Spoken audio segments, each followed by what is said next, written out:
Buenas noches. Como cada viernes vamos a hablar del tema de salud, tema que evidentemente, y lo reitero cada viernes, es prioritario para las personas, para nuestra comunidad particularmente, porque en la ciudad y en la región siempre hay quejas de que esto no funciona bien, de que sí funciona más o menos, en fin, pero que nos faltan médicos, que el hospital no tiene suficientes camas, etcétera. Pero son temas y variables en el tema que cada viernes intentamos responder y aclarar desde Morrovisión. Para eso hoy hemos invitado a un pediatra, al doctor Marcelo Alvarado Ariqueño, quien se especializó en pediatría y viene a advertirnos de algunos problemas de salud que es bueno considerar y tener en cuenta. Bienvenido, doctor Alvarado. Muchas gracias por la invitación. Feliz. Bien, gracias por aceptar también venir a nosotros para conversar estos temas que le interesan a todas las personas. En principio se lanzó la campaña invierno en Arica. ¿Podrías describirnos en qué consiste esa campaña? Bueno, la campaña invierno es una estrategia que ya viene más de 10 años realizándose, que cada servicio de salud determina dónde están los puntos más críticos en los cuales tenemos que reforzar. Entonces la campaña invierno es una estrategia que se extiende habitualmente por unos 3 meses, que a veces se puede prolongar de acuerdo a la epidemiología, y se basa principalmente en el reforzamiento de toda la red de salud, desde la atención primaria, pasando por los servicios de urgencia, el hospital, las unidades críticas, las unidades de hospitalizados. ¿Qué entendemos por reforzar? ¿Qué se reforzar, claro, tiene varios aspectos el reforzamiento. El principal y lo que más se lleva, el mayor peso de la campaña de invierno es el reforzamiento con recursos humanos, con profesionales, con técnicos. ¿Hay más gente atendiendo? Mucha más gente, kinesiólogos principalmente, porque estamos hablando de problemas de invierno que son los problemas respiratorios, son los que nos llevan al colapso principalmente. Entonces, reforzamiento de kinesiólogos en las salas de salud respiratoria, en los centros de salud familiar, en los servicios de urgencia, con pacientes hospitalizados, en la unidad de paciente crítico. Se aumentó también el sistema de hospitalización domiciliaria, que es un sistema que funciona dentro del hospital, que da esta posibilidad de que un paciente que esté estable, que necesita tratamiento hospitalizado, pero pudiese estar en la casa, gracias al refuerzo de la campaña invierno logramos aumentar esta capacidad, así que tenemos enfermeras, kinesiólogos, técnicos paramédicos, para poder tener mayor capacidad de pacientes con tratamiento adecuado en sus domicilios. Ya. O sea, hay una atención domiciliaria y hospitalización que van en paralelo. Claro, con eso se despeja un poco el hospital también, ¿no? Claro, o sea, el colapso que se genera con la necesidad de hospitalizar pacientes. Por ejemplo, hoy en día que logramos tener más camas, aunque sean camas en domicilio, pero son camas hospitalizadas. Por supuesto.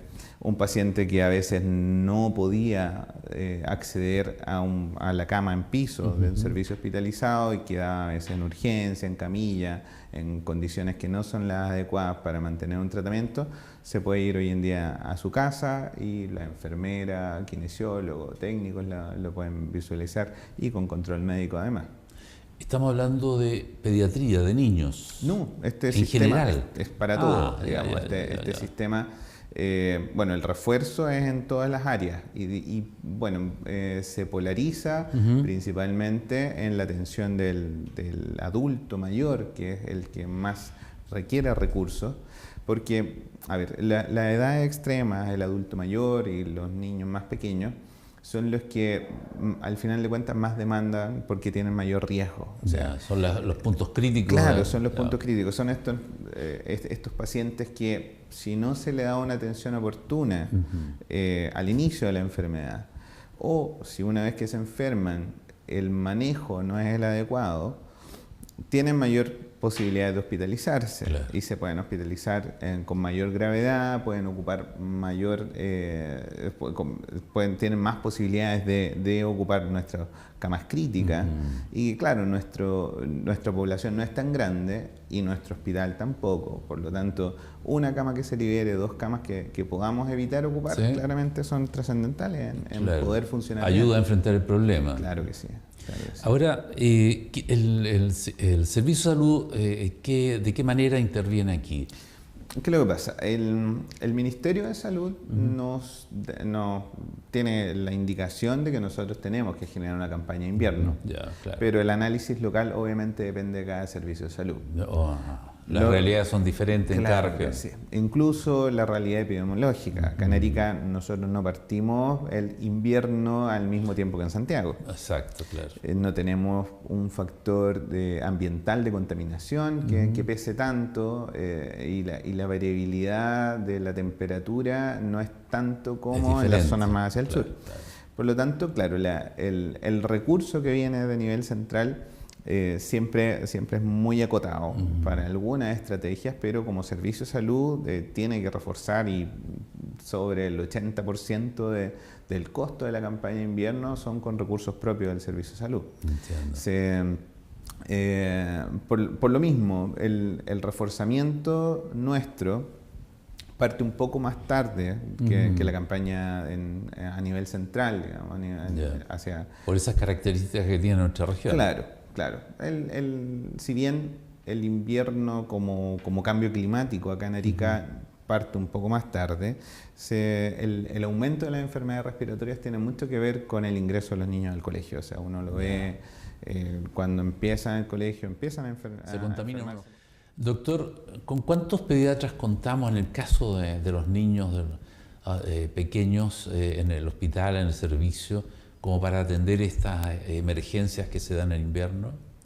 Bueno, tenemos un número de pediatras que es bastante aceptable. ¿Ya? Hemos ido aumentando nuestra capacidad en los últimos años. Se reforzó, no por campaña invierno, sino que por la misma demanda y por la complejidad principalmente que tienen hoy día las patologías de los niños. El servicio de urgencia, que hasta hace unos años funcionaba con un pediatra prácticamente las 24 horas, ahora hay un pediatra de refuerzo que está durante la jornada hasta las 12 de la noche. Ajá. Y en el servicio de hospitalizados también hay que mencionar que tenemos 2 unidades de pacientes críticos, una que es la unidad neonatal, y con 3 pisos de distancia está la unidad de paciente crítico pediátrico. Y entonces también hasta hace unos 2-3 años solamente contábamos con un residente único para las 2 unidades. Y en estos últimos años han llegado otros colegas que han reforzado y todavía estamos cojos. En realidad deberíamos ser 12 pediatras, digamos, para los 6 turnos, cada uno en las unidades de paciente crítico. Claro. Y ahora en este momento somos 9. Hay 3 turnos que quedan con un pediatra único para 2 unidades, que claramente no es lo ideal, principalmente por lo que decía, por la complejidad que representa hoy en día la enfermedad. O sea, niños que hace 10 años probablemente no hubieran sobrevivido por lo compleja de la enfermedad o por la prematurez extrema, hoy en día se están sacando adelante. Entonces, el recurso médico claramente es importante, pero muchas veces el recurso del apoyo de enfermeras, de técnicos, de kinesiólogos es mucho más fundamental en poder sacar un paciente adelante. Es un trabajo de equipo, obviamente. Claro, no, tiene que ser multidisciplinario en todo nivel. Doctor, y respecto a la población en general, hablamos de los niños, ahora agreguemos los adultos y adultos mayores, que son también, como mencionaba usted, los puntos críticos en estas crisis. ¿Tenemos suficiente médico también en el sistema en general para atender estas situaciones temporales? A ver, se intenta reforzar... Hago esta pregunta, perdón, porque siempre se está hablando de que faltan médicos, claro. ¿no? Yo creo que todavía es insuficiente. Ya. Eso está es claro. Una realidad. Está claro y hay que asumirlo. Es imposible que en una campaña que ha acotado 3 meses podamos resolver ese punto, porque va desde muchos años y en todo, digamos, dentro de toda la red, no solamente con lo hospitalario. donde nosotros también chocamos mucho y donde nosotros tenemos una realidad que es distinta muchas veces al resto del país, es que la complejidad mayor de nuestros pacientes siempre van a llegar al hospital. Nuestro hospital regional es el único que absorbe muchas enfermedades y sobre todo las más complicadas. Y no solo del sector público, sino privado también llegan ahí, ¿no? En las emergencias. En otros lugares, claro, si yo soy ISAPRE o si tengo los medios, no voy al hospital. Ajá. Acá todo el mundo llega al hospital. Llega al hospital y sobre todo lo más complejo. En el adulto puede que hayan otras opciones, pero en lo que es paciente pediátrico, no. Prácticamente no hay hospitalización pediátrica, no existe hospitalización neonatal en los servicios privados. Entonces el hospital es el que se tiene que llevar toda esa carga y somos el único hospital de la región. Por lo tanto, absorbemos todo lo que son el resto de las comunas. Doctor, ¿cuáles son los síntomas que debería considerar una mamá o un papá o los abuelos para decir tengo que ir al médico o lo que me está sucediendo requiere de que visite al doctor?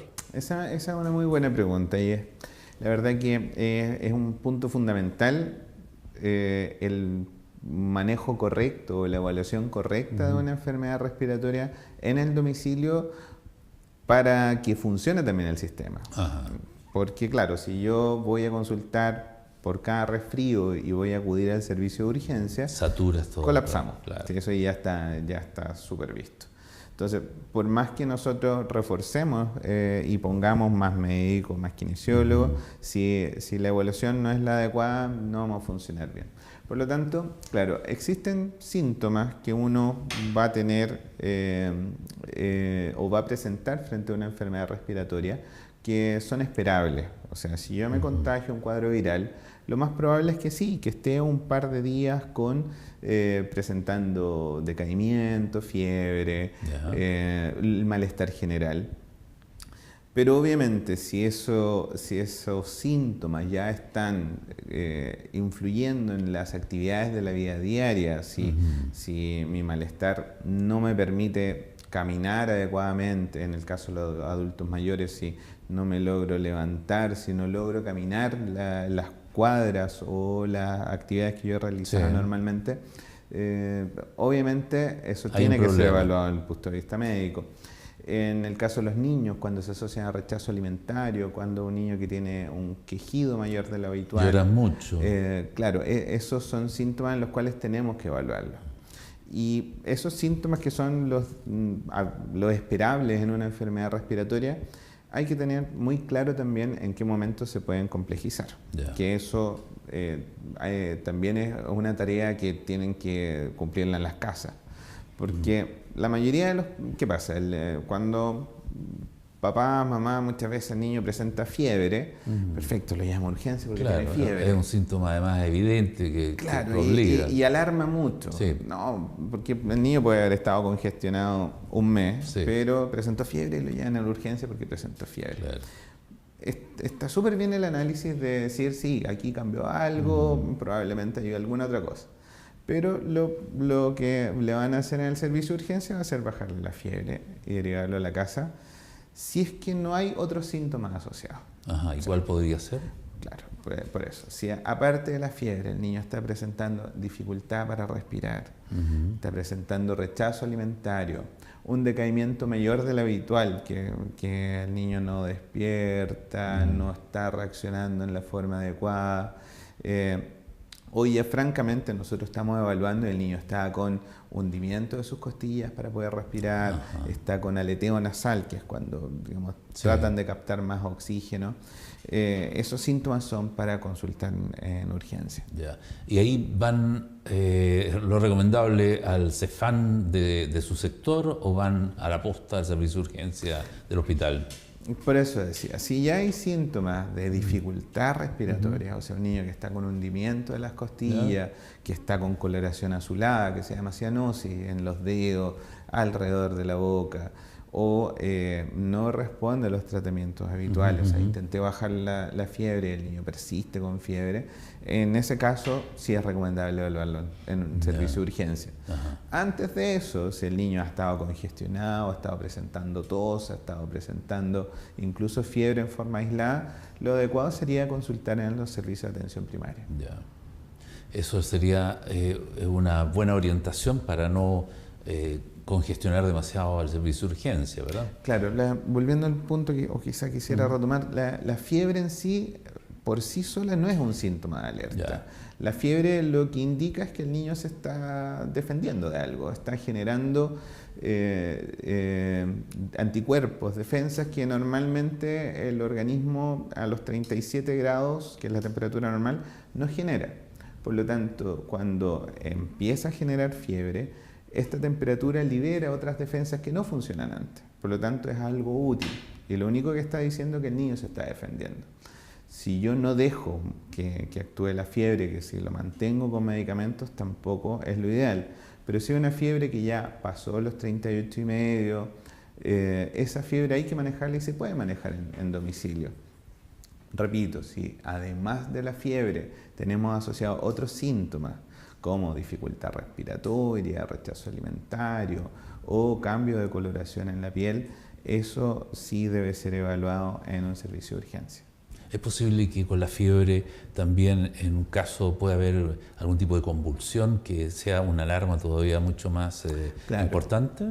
Claro, hay un periodo de los niños entre el 1,5 y los 5 años que por un proceso de maduración del sistema nervioso pueden estar expuestos a convulsionar cuando la fiebre se eleva muy rápidamente. No necesariamente por la gravedad de la infección, puede ser un resfrío común y corriente, pero si genera fiebre que se eleve en forma muy brusca, puede hacer como este cortocircuito y generar una convulsión. En sí la convulsión no es que agrave el cuadro, sino que también es un síntoma a evaluar. Hay niños que de todos esos niños que convulsionan, claro, hay unos niños que sí pueden tener una raíz epiléptica o pueden tener convulsiones más complejas, ¿no? Pero claro, obviamente si hay una convulsión lo recomendable es acudir a un servicio de urgencia, pero muchos de esos niños solamente lo que va a necesitar es un manejo adecuado de la fiebre. Visto todo este cuadro, doctor, ¿podríamos evaluar el sistema, la red de atención para esta campaña? ¿Está en condiciones? ¿Es pertinente? ¿Falta algo? ¿Algo que reclamar? Usted como médico... Siempre falta. ¿no? Siempre falta. Siempre falta, no podemos hacer. Eso siempre. No, pero la verdad que la programación que se hace de lo que es campaña de invierno es bastante completa. Nosotros tenemos un universo que es bastante acotado, o sea, podemos decir, tenemos un hospital, tenemos unos pocos CEFAM, tenemos postas rurales, que claro, con los recursos siempre es insuficiente, pero podemos decir que tenemos reforzado cada uno de los puntos y por lo menos tenemos la capacidad de mantenerlos en vigilancia. La campaña no es algo que se plantea un día y así va a ser los 3 meses.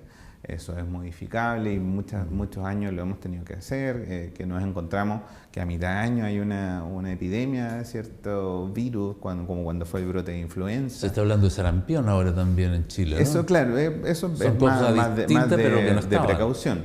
Claro, pero por ejemplo el año 2009, que fue la pandemia de la influenza, que colapsamos, a pesar de que hicimos refuerzo en todas partes, colapsó todo el país.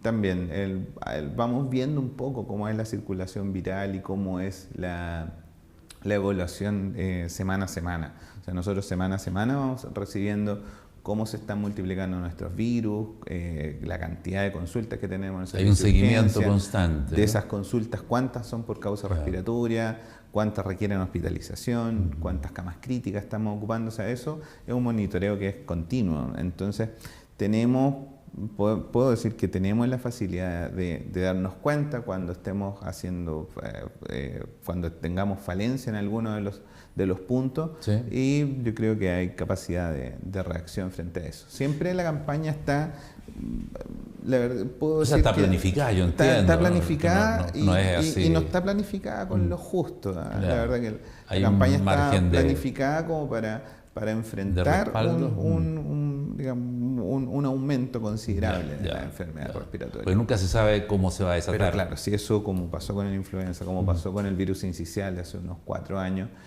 claro, hay momentos en que uno no da abasto nomás. Seguro. Doctor, una pregunta final. ¿Vacunar a los niños ayuda en este caso? O sea, claramente. Hay enfermedades, a ver, un poco dentro de las infecciones virales hay que tener, dentro de los cuadros infecciosos en sí, hay que tener súper claro que hay infecciones virales y hay infecciones bacterianas. Los síntomas pueden ser muy similares. La gran diferencia es que las infecciones bacterianas son las que nosotros tratamos con antibióticos, son las que nosotros de alguna forma podemos eliminar el agente infeccioso. Con los cuadros virales no existe un tratamiento específico para poder matar el virus. Por lo tanto, para poder acortar esa enfermedad no hay muchas herramientas que uno pueda tener, sino que dependen del virus que atacó y dependen fundamentalmente de las defensas del paciente. Y ahí volviendo al punto, la vacunación es fundamental en algunas enfermedades. O sea, la única estrategia costo-beneficio que realmente ayuda en el caso de la influenza es la vacunación. Yeah. O sea, la única forma que yo puedo estar mejor preparado para defenderme de un virus de influenza es estar vacunado. Claro. Porque los tratamientos antivirales, si bien existen en el caso de la influenza y solo de la influenza, no se ha visto que tengan un efecto tan fantástico. Versus el hecho de estar preparado desde antes. Yeah. Siempre, como en todas las cosas en la vida, es mejor estar preparado antes que enfrentarse a la enfermedad. Y con otro tipo de cuadros como el virus respiratorio sincicial, que es lo que en este momento, desde hace una semana, 10 días más o menos, se empezó a ver que se está multiplicando acá en Arica, el virus respiratorio sincicial, que es un virus que principalmente afecta a los lactantes pequeños, a los menores de 6 meses. Ahí uno se ve súper amarrado de manos porque, primero, no existe vacuna para todos los niños, o sea, que sea efectiva para todos los niños. Y son enfermedades que son muy contagiosas. Entonces, de las pocas estrategias que uno tiene, es estar vacunado. Bien.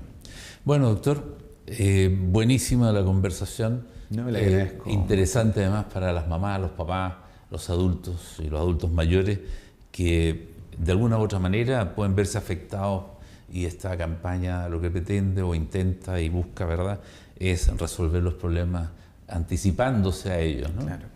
Sí, la verdad que en el invierno podemos decir que ninguna familia está libre de la enfermedad respiratoria. Claro. Cada uno en mayor o menor cuantía está expuesto a esto. Entonces es muy importante conversar estos temas y le agradezco la instancia que nos dio. Gracias a usted porque nos ayuda a aclarar, porque yo no soy médico, usted sí puede ayudar a las familias a entender este problema sanitario, ¿no?, que es tan importante, en particular en esta época de invierno. Así que agradecido por su visita, doctor, y las puertas del canal siempre están abiertas para hablar de temas que le interesa a la gente, ¿no? Bueno, bien, vamos a unos comerciales y luego más noticias en Notivisión.